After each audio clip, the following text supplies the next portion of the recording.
The world of Pokémon. A utopia brimming with wonder, incredible creatures around every corner, and free, universal healthcare. Ever since I was a kid playing Pokemon Blue on the Game Boy Pocket, I wondered what it would be like to live in that world. How joyous must every day be when you're surrounded by so much splendor?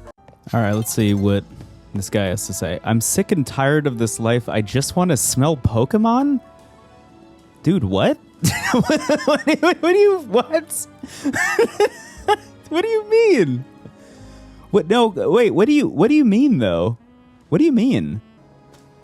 The more people there are around, the lonelier I feel. Oh man, it's brutal. All right, beautiful place here. Pokemon don't need to be strong. All they need to do is keep me company when life's hard. Ugh. Doing the right thing doesn't always mean you'll get the right results. Why? Because life is unfair. All right, man. You can't sweat the small stuff if you want to live a happy life. Why is everyone telling me how to live my life in this game?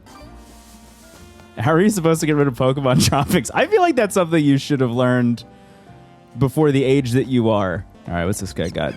Do you think I could use Slowpoke's water gun in place of a shower? What do you think your Slowpoke thinks about that? If Pokemon keep multiplying, maybe in the future it'll be humans who are made to battle. Honestly, maybe that's what humanity deserves.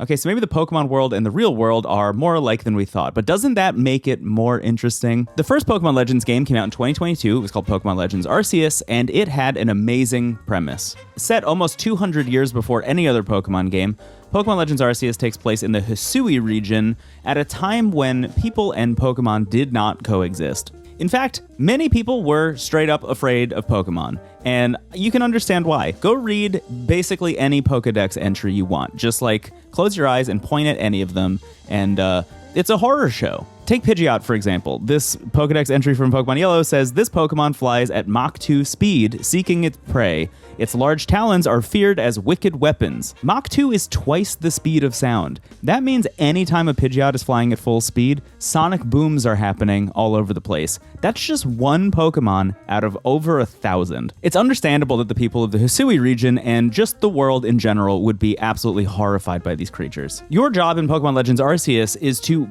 literally write the Pokedex. You are going out there and you are writing down actual facts and figures about these things, because honestly, a lot of these entries just sound more like myths than reality. Compared to pretty much every other Pokemon game, Pokemon Legends Arceus actually takes a critical look at the world building of Pokemon. It's a thing that doesn't happen very often in the Pokemon franchise, which is totally understandable. There's a reason it's the biggest intellectual property in the entire world, and that's because they always play it very safe. And I'm not talking about game design or graphics or anything. I'm specifically talking about the world building. They want this place to be welcoming and fun, and they want the creatures to be cute and cool and bizarre and funny and mascots that you would want to spend your hard-earned money on, via trading cards or other pieces of merch. The closest you get in the mainline games is like Pokemon Black and White and Black and White 2, where they kind of get into the idea, they introduce the idea that like, hey, maybe capturing and battling Pokemon isn't the best thing in the world to be doing. Like maybe they're too smart and should be just kind of wandering freely throughout the world.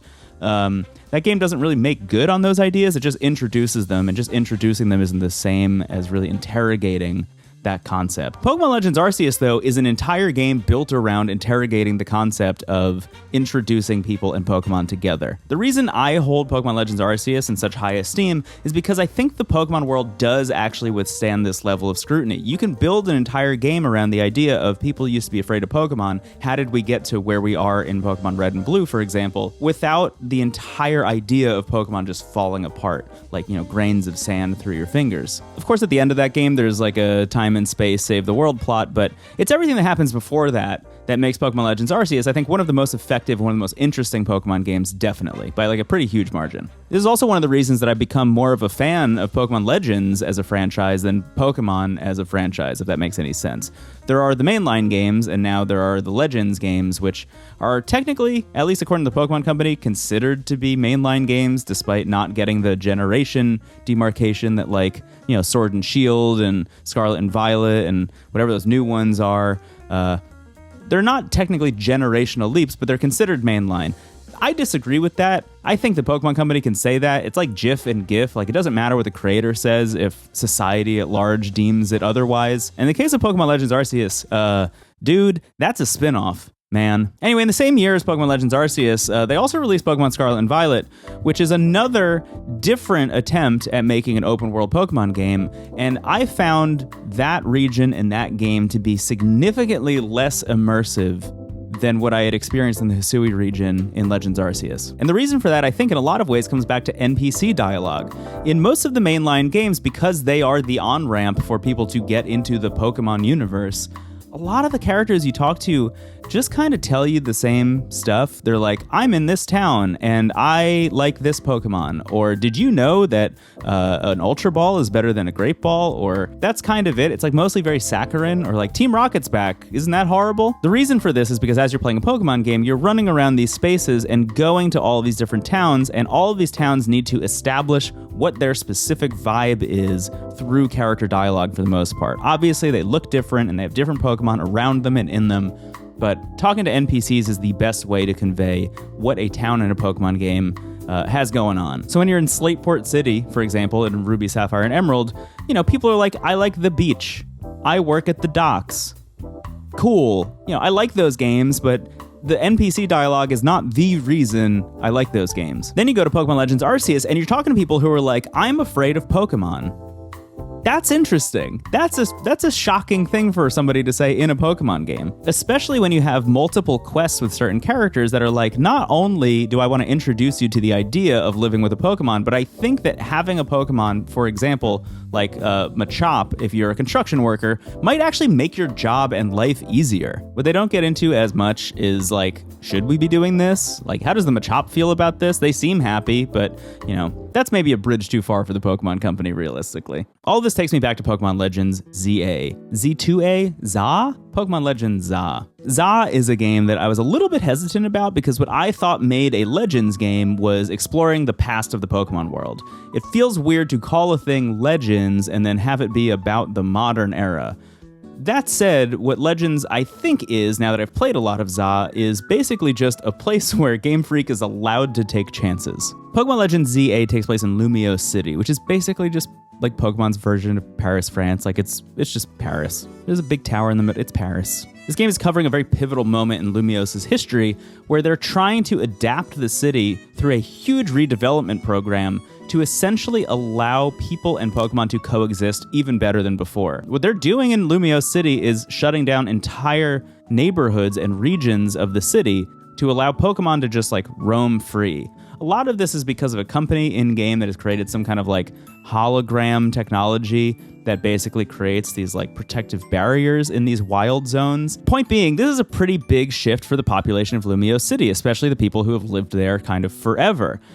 It's kind of bizarre to even be talking about a Pokemon City with this level of detail, but that's why there are hundreds of NPCs all over the place for you to talk to, and they all have 1 or 2 lines of dialogue, and they'll all tell you their individual feelings about this shift. Well, not all of them. Some of them say things like, I'm lonely. But the fact that you could talk to one NPC and have them be like, I love the wild areas, I love walking in and just kind of living among Pokemon, and then other people being like, this wild area went up exactly where my commute was, and now it takes me longer to get to work, makes a place feel more real. And that's the thing that Legends really gets right that I think the mainline games kind of haven't.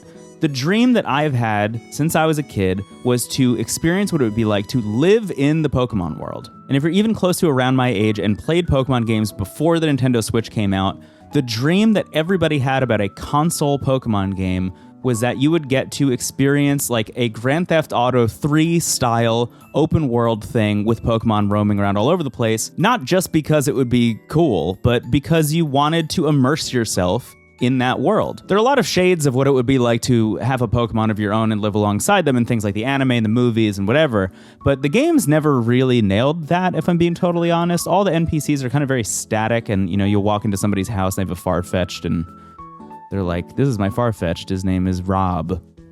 And like, that's all you get. But the dream was always getting more context. Even if I didn't know it when I was a kid, I wanted to see like fun, inventive ways of living alongside Pokemon. What is it like to just be like a person who is a lifeguard at the beach in the world of Pokemon. It's going to be very different than if you're a lifeguard in real life. And that's what both Legends games get really right. That's why they work, is because both of them are set in a specific time and place and explore every avenue of that time and place and that pivotal moment. Arceus taking place at a time where Pokeballs were just invented and people were figuring out if they could live alongside Pokemon. And then in Z-A, you have a bunch of people who are figuring out how to better live alongside Pokemon. The game is called Z-A because there's the Z-A Royale, which is a nightly competition where trainers just wander around this specially designated battle zone. And if you're in there, then people can just fight freely. And that battle zone changes every single day, and you will talk to NPCs who will like complain about that. They're like, oh, the battle zone was right outside my house last night. That's annoying. Because guess what? That would be annoying. Now, I'm not saying the writing in these games are like the end-all be-all or anything, but I am saying that by taking chances and showing every opinion that a person can have over the course of all of these NPC dialogue points, you're actually rounding out the time and place. These people don't need to be overly sweet. They don't need to sand off the edges of all of their dialogue. They can say things that are like pretty shocking for an NPC in a Pokemon game to say, and I wonder how much of that is because it's actually not a mainline game. The reason that Legends Arceus and Legends Z-A really work for me more than the mainline games have is because they're that immersive experience that I've really always wanted. These places feel real because the citizenry is allowed to like argue, and also because I can dress in the exact same outfit that I'm wearing in real life in the video game. It's pretty cool. Anyway, like I said, I haven't finished Legends Z-A yet, but I'm liking it a lot. And, Pokemon is a franchise that people love to be extremely normal about, so I'm sure these comments are going to be great. But hey, if you like this video, maybe like, comment, subscribe, do all that stuff. I have a Patreon if you want to see some more stuff from me. But for now, I'm going to bail. Oh, also I have a podcast. You can go listen to that. Bye, everybody.